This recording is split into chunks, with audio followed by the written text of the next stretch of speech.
उत्तर प्रदेश में मौसम का मिजाज लगातार परिवर्तनशील बना हुआ है। कई जगहों पर बादलवाही जो है वो देखने को मिल रही है, तो कुछ जगहों पर बारिश और तेज आंधी, तो कहीं 40 से 41-42 डिग्री तक तापमान भी देखने को मिल रहा है।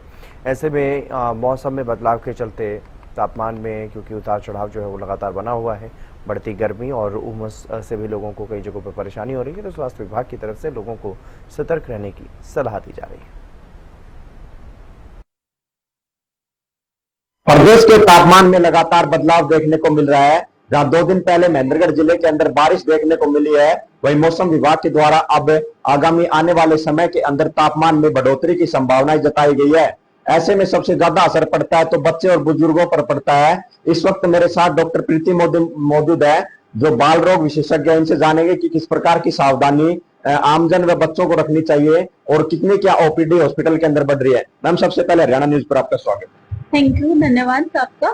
मैम, किस प्रकार से जैसे कि तापमान के अंदर बढ़ोतरी देखने को मिल रही है, तो बच्चों की जो ओपीडी है कितना क्या प्रभाव देखने को मिल रहा है? देखिए, जैसे जैसे अभी तापमान बढ़ रहा है तो बच्चों की ओपीडी में काफी बढ़ोतरी हुई है। अभी पिछले कुछ दिनों से ज्यादातर बच्चे जो हमारे पास आ रहे हैं, उल्टी दस्त में बच्चों की काफी बढ़ोतरी हुई है। उसके बाद जो है आंधी आजकल बहुत ज्यादा आ रही है, तो खांसी, अस्थमा की जो बीमारियां हैं वो बच्चों में बढ़ी है अभी काफी ज्यादा, बुखार आना बच्चों में, इस तरह की चीजें। क्या सावधानी एक आमजन अपने बच्चे को लेकर रखे, क्योंकि जिस प्रकार से टेम्परेचर बढ़ता है, तो किस प्रकार के कपड़े पहनाए, क्या खान पान उसका रखे? मैम, बच्चों का क्या है कि अभी इस समय पे बच्चों की छुट्टियां भी चल रही हैं, तो बच्चे बाहर धूप में भी खेलते हैं। खेलना बच्चों के लिए जरूरी भी है, इसलिए कुछ सावधानियां हमें बरतनी चाहिए।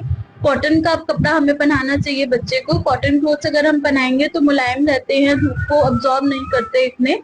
लाइट कलर्स हमें यूज करने चाहिए बच्चों के लिए। देन हाइड्रेशन का बच्चों का ध्यान रखना चाहिए कि जितना पानी बच्चों को हम पिलाएं।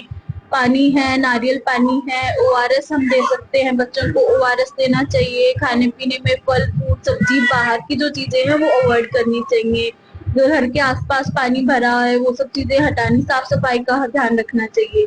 सबसे मेन ये है कि कुछ भी भोजन बच्चे कर रहे हैं तो हाथ धोने के बाद, उसके बाद ही बच्चे खाएं। कई बार मैम ऐसा होता है कि बारिश होती है, फिर एकदम से टेम्परेचर बढ़ता है, फिर बारिश हो जाती है, तो कहीं ना कहीं जो इन्फेक्शन है वो भी देखने को मिलता है। तो इसको लेकर किस प्रकार की सावधानी एक आमजन है, जो परिजन है बच्चों के, हुए करे? अधिकतर क्या होता है कि इस तरह के मोशन की वजह से जो है कि खांसी जुकाम बहुत ज्यादा बढ़ जाते हैं, तो बच्चों की इम्यूनिटी है बड़ों के कंपैरिजन में लो होती है। घर में अगर किसी को खांसी जुकाम है तो मास्क का इस्तेमाल करें। जो छोटे बच्चे, स्पेशली नवजात शिशु है, उनके आसपास बहुत ज्यादा लोग ना आए। बच्चे को थोड़ा अलग ही रखा जाए, बाहर के लोगों से ना मिलाया जाए। हाथ धो के सैनिटाइज करके ही बच्चे को छुआ जाए। मास्क पहना जाए। अगर घर में किसी को भी तकलीफ है तो समय पे दवाइयां उसकी ली जाए, उपचार किया जाए उसका। तो ये थी डॉक्टर प्रीति मौर्य, जिन्होंने बताया कि तापमान में बढ़ोतरी व बदलाव के साथ ही जो मरीजों की संख्या वो जरूर बढ़ रही है। साथ ही उन्होंने कुछ सावधानियां भी बताई, जिसके चलते जो अपने बच्चों को जो बीमारी से बचा सकते हैं। अक्षय यादव, हरियाणा न्यूज, महेंद्रगढ़।